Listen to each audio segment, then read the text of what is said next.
Always such a pleasure to be here today, and what a great venue and what a great lunch. I hope a round of applause for the people who put that lunch together.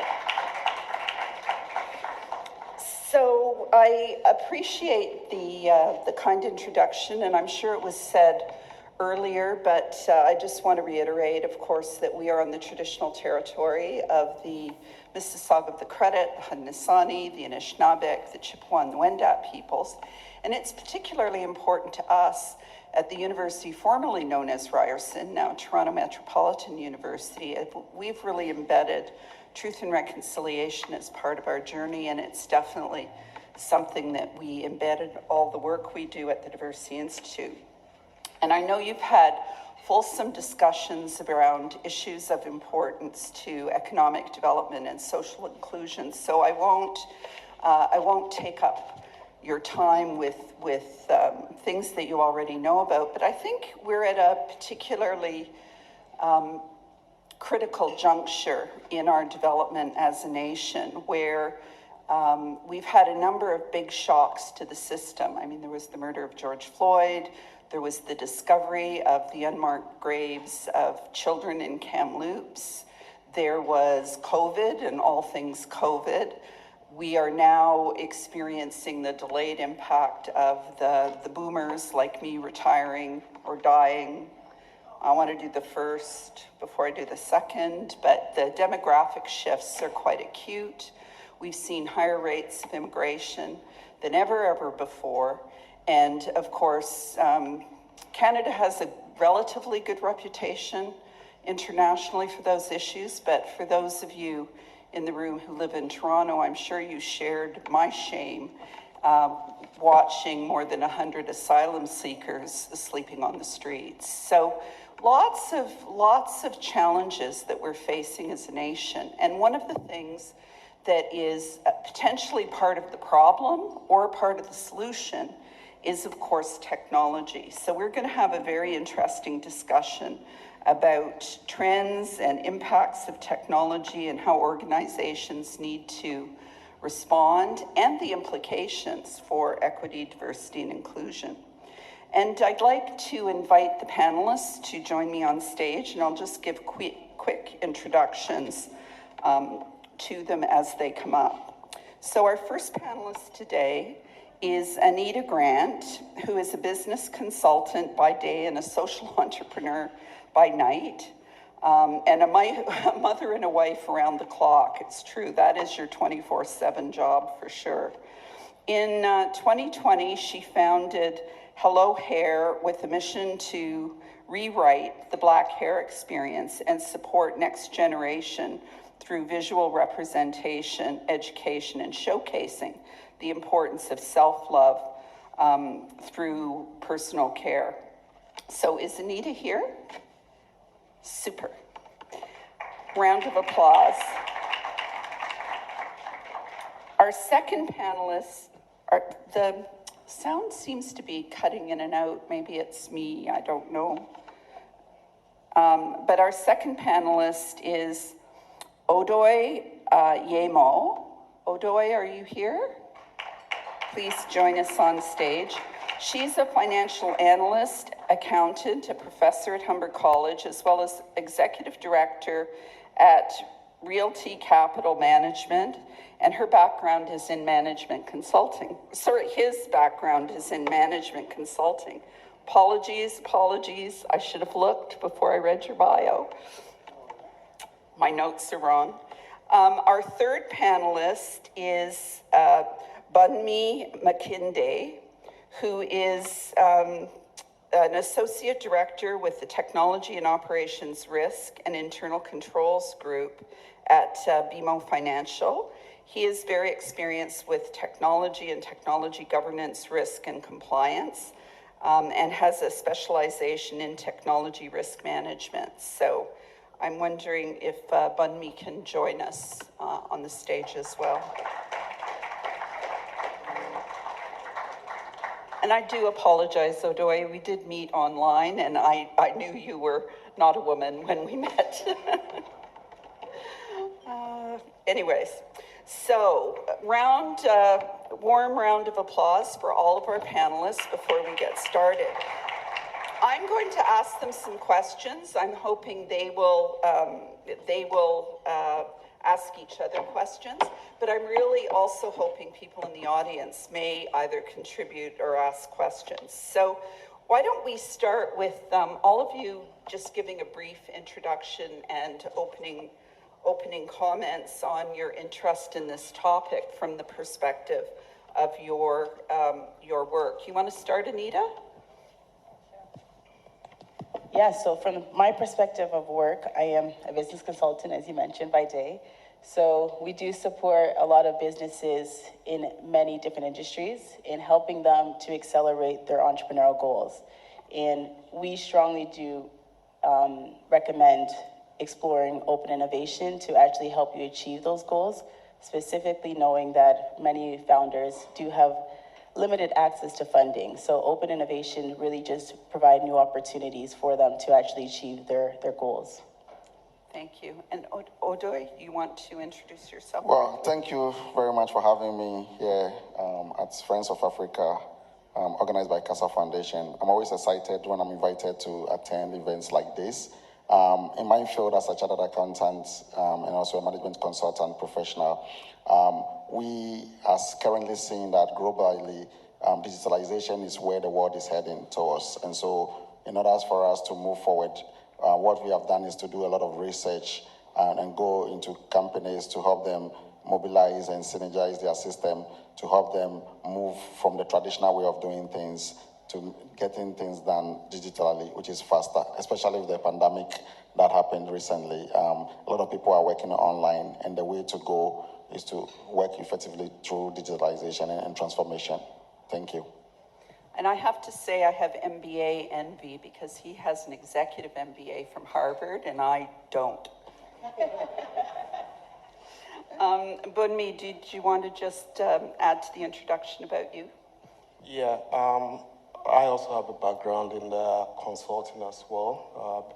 I'm a chartered accountant as well, and then now I moved into technology. And this topic is I think it's timely and it's also good because it relates to what has helped us to overcome the pandemic in a big way. Right during the pandemic, I'm in the financial service industry. In the financial service industry, we're planning on going digital, but we're taking it slow. Like, okay, we had a plan for 5 years. But with the pandemic and everybody having to work from home, the strategy had to change because you have to do what? You have to find a way to continue to provide your financing services to your customers who are still at home. So that had to lead to serious accelerated digital transformation within our banking system, within our banking environment, and even across every other industry as well. It wasn't limited to banking alone. You have it also in the logistics as well. You have it in the grocery, in the retail business, transformation taking place there with the advent of online retail, moving from, building stores to digital online website where you sell things. Our healthcare system had to adapt as well and go through a digital transformation where you're able to provide healthcare services, leveraging technology. So digital transformation happened seriously. What we experienced within those 2 years of pandemic is what would have taken us about a decade to do. And if we go back and look at how much money was invested into that, we'll be very amazed and surprised about it. So yeah, it's a good thing, and it has helped us to, one, simplify our processes. Many processes become simplified, brought about high level of efficiency in our processes. Also, it's also led to development of new products that was supported digitally. So a lot of things has changed across every industry. I don't think any industry was left out. So it's a good thing that we're talking about it today. It's a very, very important point about the pace right? So we've been talking about things like video conferencing since I started my career, since before most of you were born in 1978. I worked on a project around video conferencing, but it really wasn't until the pandemic that we started using it day in, day out, and it's become part of our practice. Professor Yumo, do you want to give your perspective on digital transformation and where you've seen some of the biggest impacts and maybe some examples, some concrete examples of what you've seen happen? Okay, great. I mean, we've seen a lot of, transformation happening in the digital sector, mainly in the financial industry, so for instance, because we are friends of Africa, I can tell you that when I came to Canada about 20-something years ago, to even just send money to Africa was a long process. Right now, you can just sit down on your phone and just send money, and the person will just receive it just in minutes. And so that is a huge transformation. And so the financial sector is an area that I've seen. Chat GTP, also AI has revolutionized the whole system right now, and it has changed the financial sector a lot. One of the things that people usually talk about is the fact that AI is here to take away jobs and things like that, but I seriously do not believe that. It has rather created jobs within the industry. The reason is because if you understand the synergies of your company, understands the situations that are happening in your company, the problems, you can use AI in the positive side to help alleviate those problems, thereby creating other jobs that before was not there. So it's not a negative aspect alone, but I have seen a significant transformation in the financial industry. Thank you. Thanks very much. And Anita, what's your perspective on digital transformation? What have you seen? Yeah, I see digital transformation happening in all industries across the board.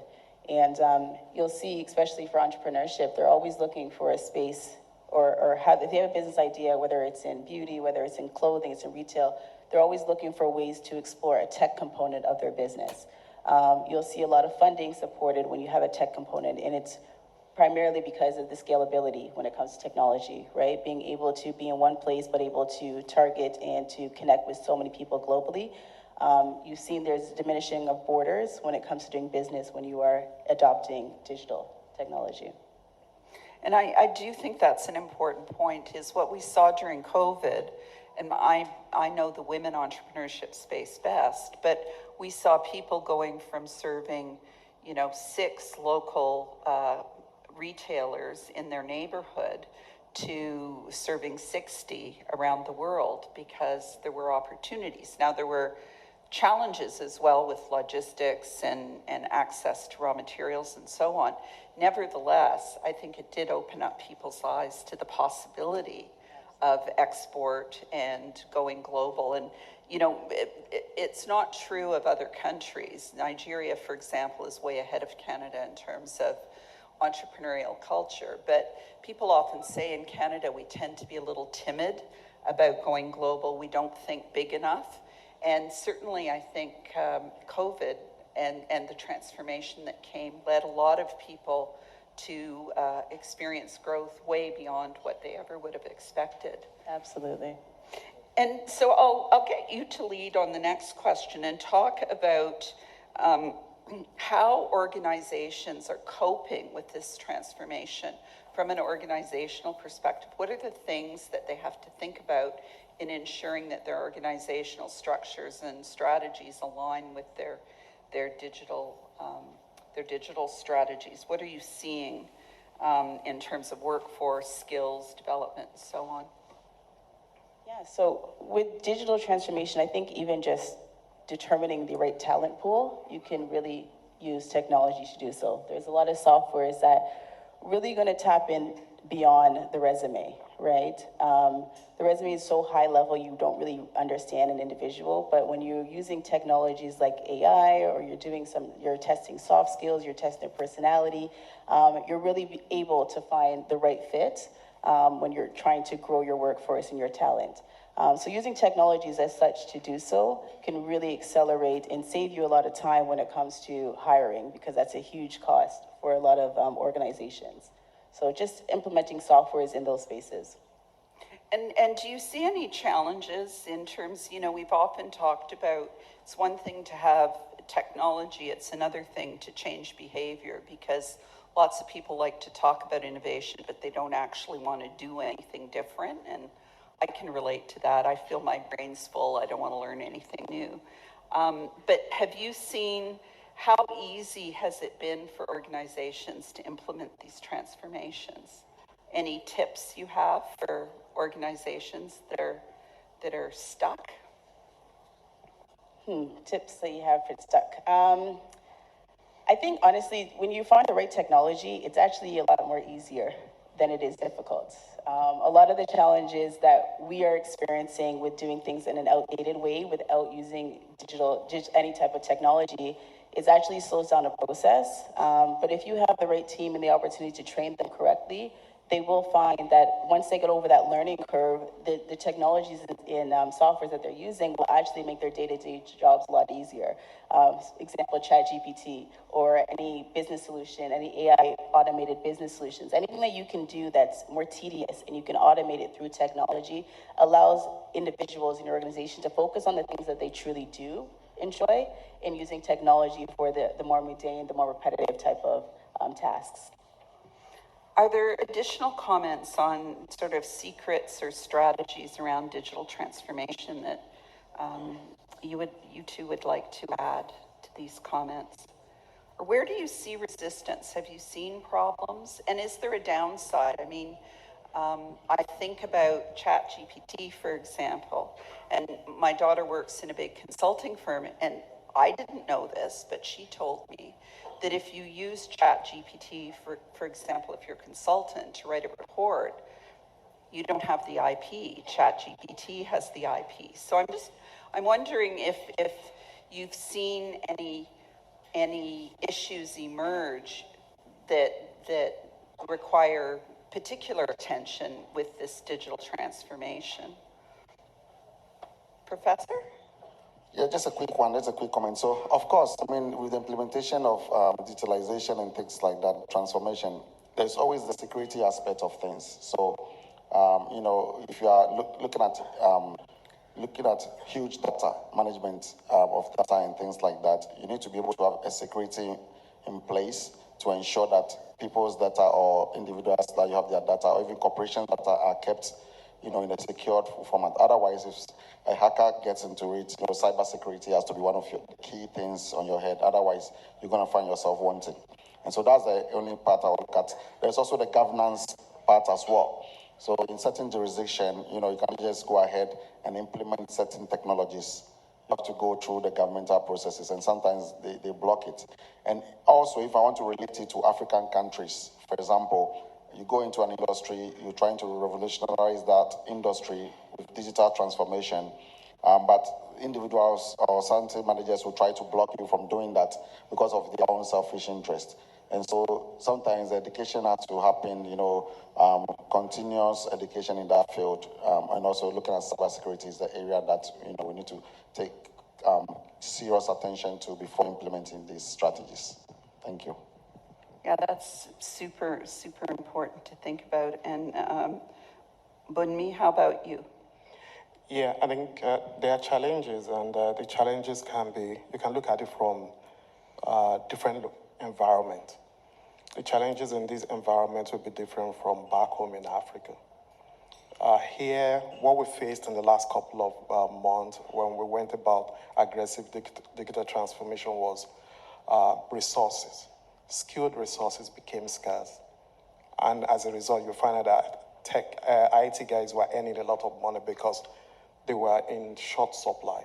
And there were a lot of IT projects that were going on that required those skills. That's in the developed world. But in the developing world, it's a different challenge.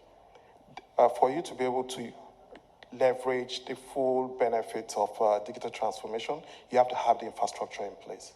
So that's another challenge over there. So they need strong broadband internet service. you need power supply to be in place, in addition to the fact that you need the skills as well. So in different environments, they have different challenges, and it's you have to, find a solution to them based on your environment.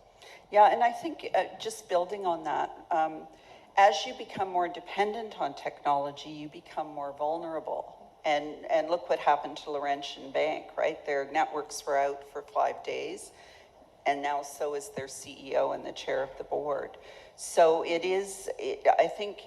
think as you shift to digitization, one of the things you have to think of from a corporate perspective is reliability of the networks and redundancy, things like that. And from a social perspective, we have to think about equity and access. And in Canada, for example, in rural communities, even a couple of hours outside of Toronto, people don't have internet access. And I know in emerging economies, they may not have access to electricity. Within Toronto, one of the big issues is affordability. I mean, we did a study during COVID. I can hardly speak about it because it was so horrifying. So during COVID, we knew that racialized communities and lower income communities were the hardest hit by COVID in all sorts of ways. They were also least likely to afford access to internet. And one of the things we found out, for example, in communities that had the highest percentage of racialized people, they had the highest concentrations of a digital divide, where families did not have access to the technologies, the networks, and so on. It wasn't access to broadband, it was affordability. During COVID, 40% of racialized students were doing their homework on iPhones because they did not have access to internet, they did not have access to computers if they were in a big family. And when you think about the shift to homeschooling and online schooling, we've left a whole generation behind, and they're the kids who are the most vulnerable, right? So I think it's something we have to always think about. Is not the corporate perspective is important, but so is the consumer perspective, because at the end of the day, if the consumers can't get access to health, they can't get access to education, they can't get access to the financial services or the retailers, then we're just intensifying the inequality in our society. And lots of people think of that as a remote issue or a global south issue. It's an issue in downtown Toronto that we really have to tackle. And some of the big corporations are working hard to help do this. So the next question is for you, Professor. Can you talk more specifically about small, medium enterprises? Because we know often in Canada, unlike the States, in the US, half of the jobs are with small, medium enterprises. Half the jobs are with big companies, the big corporate, global, whatever they are, AT&T, IBM, and so on. In Canada, 90% of private sector employment is with SMEs, and yet SMEs are often least equipped to take on technology in a significant way because, the same person who takes out the garbage and writes the payroll is responsible for IT. So do you have any ideas about how we can better support SMEs, because they're the ones in some ways that could most benefit and are furthest behind in terms of adopting digital tools and technologies? Well, that's a very good question, actually, because as we all know, small businesses are the backbone of, the economy everywhere, and globally as well. So when you talk of SMEs, which is small businesses, they are very important and vital to every economy. Therefore, for small businesses to adapt and be more effective in implementation of digitalization, I'm going to look at it in 3 key ways. One of the first things that they need to do is to actually develop strategies. They need to identify also what we call priorities. So first thing they need to do is to develop a strategy that will help them to be successful in the implementation of those transformation strategies. Then they need to prioritize those strategies. So which one comes first, which one comes next, and so on and so forth. Once they've done all of that, then they can actually invest in talent, and actually try to identify who they can hire here and there and things like that. So once those structures are in place, it is then that they can actually go to the market and then try to implement stuff. Otherwise, if they deviate from any of these steps, then they will find themselves wanting. Then you can actually go into, other stuff like trying to look at cybersecurities and all those things that can also occur in the process. And so once they're able to, define their actual strategies, identify those priorities, and also invest in talents, and they now can actually be able to be successful and excel in the environment for which they want to do. So I think that's how they have to approach it, and that'll be very successful. Thank you.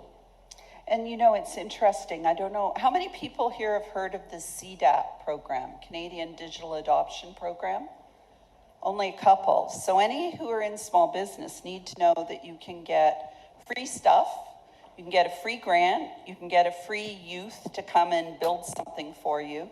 And if you're a bigger company with $500,000 in sales per year, you can actually get $100,000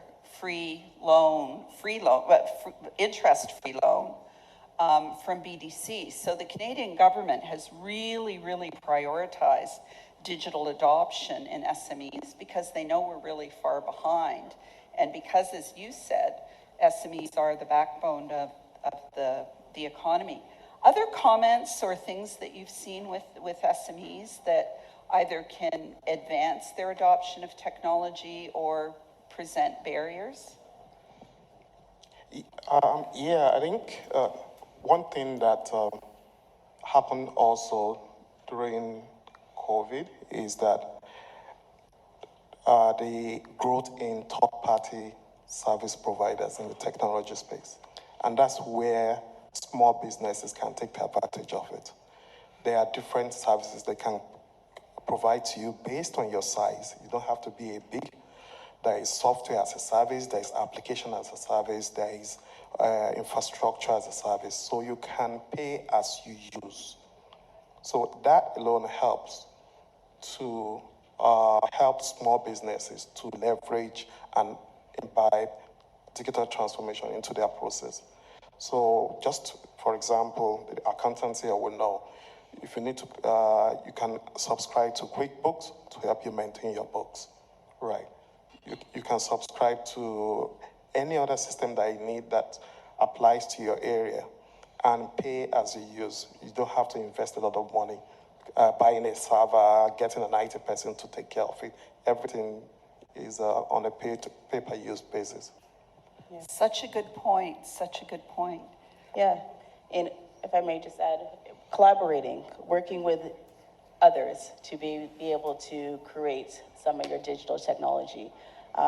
In our community, in the startup and entrepreneur community, generally it's a solo entrepreneur or 2 or 3 founders, right? A really, really small team, and they don't have the resources and definitely not the funding to be able to develop their MVP.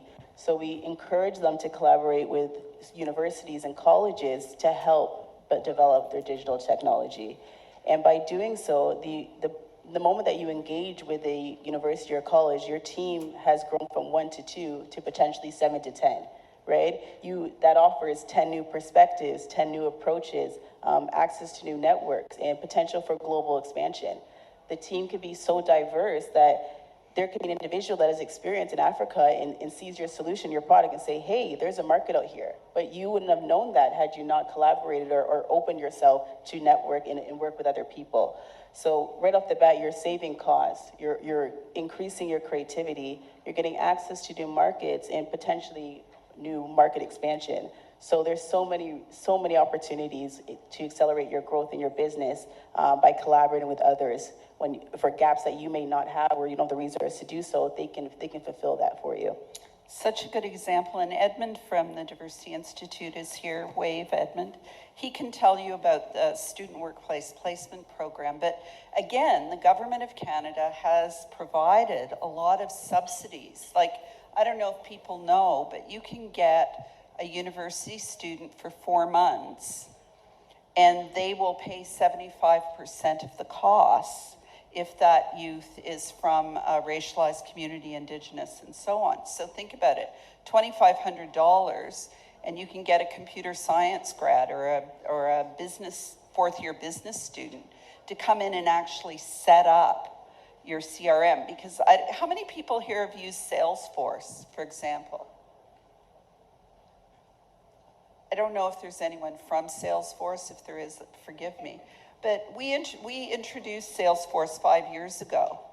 It still is under development because we haven't had the dedicated resources to do the boring work of setting up the databases and checking the data and so on and so forth.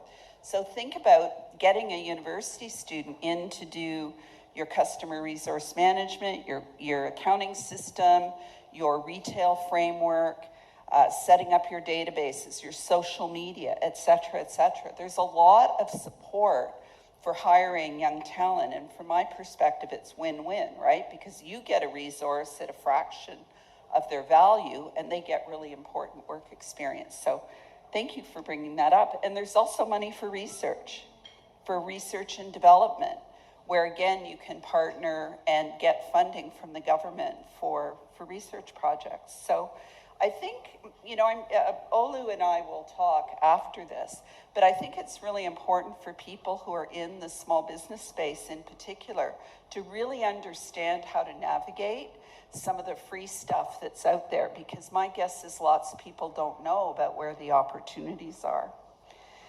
So thank you for that. So, Bunmi, last question goes to you, and then we'll open it up to the audience and give you a chance to wrap up. So how can digital platforms and ecosystems help entrepreneurs, startups, and established businesses collaborate and form partnerships? Because we've heard partnerships are so important to drive innovation. And what ethical and social responsibilities should businesses consider when they're undertaking digital transformation? So that ties back to some of the other stuff we were talking about. You want to tackle that first? Yeah, so I think I mentioned briefly the concept around digital platforms. Digital platforms provide a platform for infrastructure, digital infrastructure for collaboration for entrepreneurs, startups, and even established businesses, for them to come together, share their resources, share knowledge, and also experience. And it also helps to drive innovation at a much lower cost when you bring so many resources together, right? I'll mention about 3 ways that it helps in small businesses or entrepreneurs in their innovation journey. One is that when you use that platform, you have access to a broad network of suppliers, broad network of potential investors, broad network of potential customers, as well as a network into resources that you could not have done if you were on your own. So this platform is very important for you to connect with and leverage for small businesses. The other thing it also do, I think I already mentioned, is that it gives you access to resources such as data, technology, infrastructure, research findings, intellectual property. It gives you access to those that you may not have, but because you have that network around you of both entrepreneurs, startup, and already established businesses, some of them will have it and they can share that with you, right? The third thing is that also it's an avenue to accelerate your learning, because through that platform, you have access to knowledge based on your community. You have access to mentorship program as well, online courses, and which is already there that you may not have if you were on your own. And those kind of things help you to leverage the experience and expertise and best practices that are already on ground, that has been tested by already established businesses that will be made available to you. So in that way, you using that platform helps you. And I'll make an example. I'll share an example. There's a friend of mine, we were both colleagues in the consulting firm. He came to Canada to do his master's. And one of his projects, the project he did then was to develop a broadband Wi-Fi system. That was what he developed. That was his project at British Columbia University, UBC. After the program, he got a job in the US in Silicon Valley. And after working there for like 2 years, he got, he built up his network and got funding, and he went back home to Nigeria and started up a pilot project in that, providing broadband services to people that live within his community. That was the test project and was successful. And because he had that connection back in the US, he was able to raise additional fund to do what? To expand it. That's how he started up his business. And now he's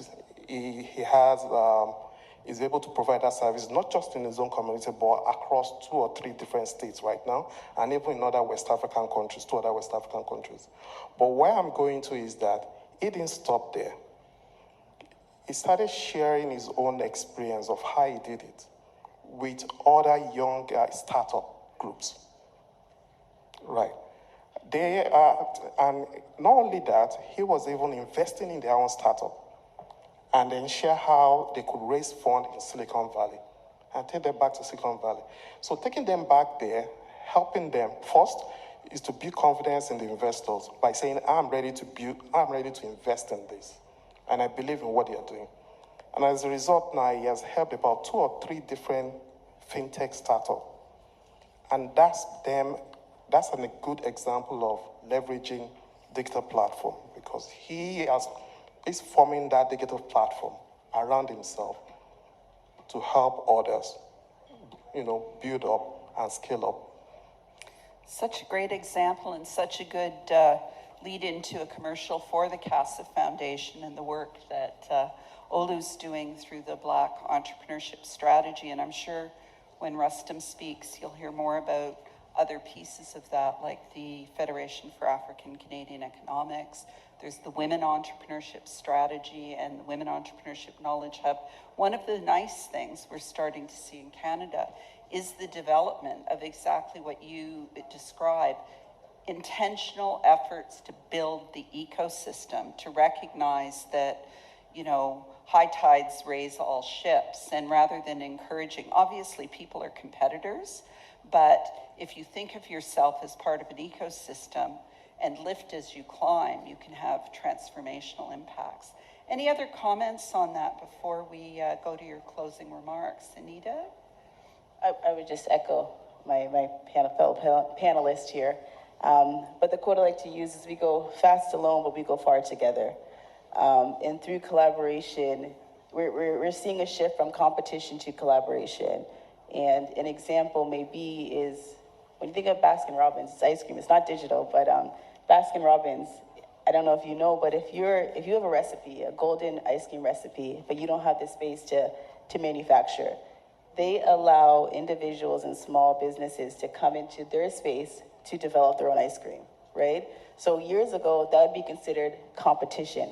But now it's an opportunity for collaboration and another revenue stream now available for Baskin Robbins. So just shifting the lens of opportunities to work together to actually provide new opportunities for yourself internally and for the next person.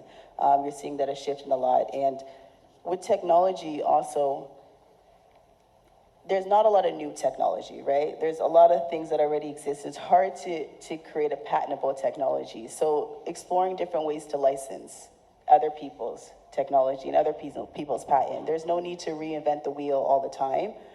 It's sometimes just seeing what other people are doing and seeing how you can incorporate it with your business. And that'll help to accelerate that digital transformation a lot faster as well. Such a good point. And, we talked about export before, and of course, looking for examples of things that have worked in one country and importing them to another is, a lot of emerging economies are way ahead of us. They leapfrogged us in terms of the use of digital technologies. Professor Yemo, any last comments on this point before we wrap? Just a quick one. Collaboration is one of the key things, actually, because a lot of the time, if you try to do things by yourself, I mean, you're not able to grow faster. For example, even recently, as we saw, Rajesh cable, their whole network went down. That's something that nobody could believe that it could happen. And what did we see? Right after that, we saw them collaborating with Bell Canada and all that. So for you as small businesses, you need to also look at that, take advantage of that kind of thing and make it happen for you. Fantastic final remarks. Any last comments you'd like to make, Anita?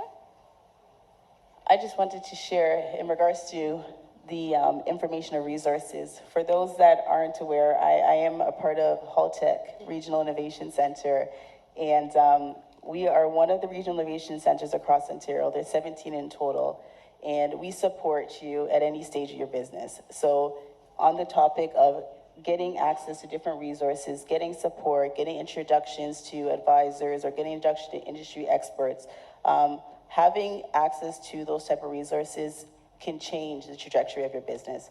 So I encourage you all to reach out if you are in the Halton region, but there's also different regional innovation centers in different municipalities.